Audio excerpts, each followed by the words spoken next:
أقم الصلاة لدلوك الشمس إلى غسق الليل وقرآن الفجر إن قرآن الفجر كان مشهودا ومن الليل فتهجد به نافلة لك عسى أن يبعثك ربك مقاما محمودا۔ بسم اللہ الرحمن الرحیم۔ سورہ اسراء کی آیت نمبر 78-79، اس کا ترجمہ ہے: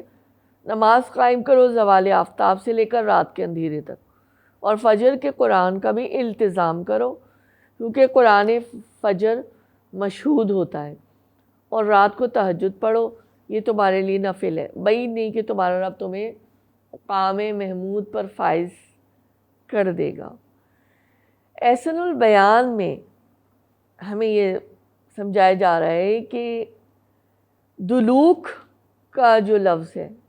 اس کے معنی ہیں زوال کے، غسق کے معنی ہیں تاریکی کے، یعنی آفتاب کے ڈھلنے کے بعد اور ظہر اور عصر، ٹھیک ہے نا، رات کی تاریکی تک مغرب اور عشاء کی نمازیں، اور قرآن الفجر سے مراد فجر کی نماز ہے، یعنی قرآن نماز کے اندر قیام زیادہ ہو، اور ویسے بھی تلاوت قرآن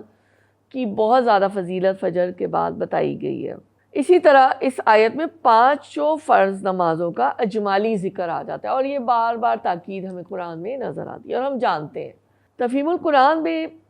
تہجد کے معنی نیند توڑ کر اٹھنے کے، بس رات کے وقت تہجد ادا کرنے کا مطلب یہ ہے کہ رات کا ایک حصہ سونے کے بعد پھر اٹھ کر نماز پڑھی جائے۔ نفل کے معنی ہے فرض سے زائد، اور یہ بھی ہمیں معلوم ہے، یعنی یہ جو 5 نمازیں ہیں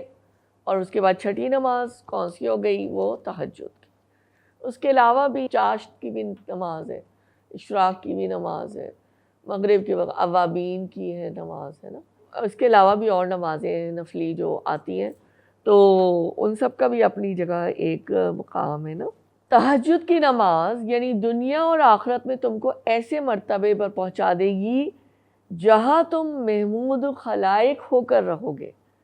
پھر ہر طرف سے تم پر مدح و ستائش کی بارش ہو، اور تمہاری ہستی ایک قابل تعریف ہستی بن کر رہے۔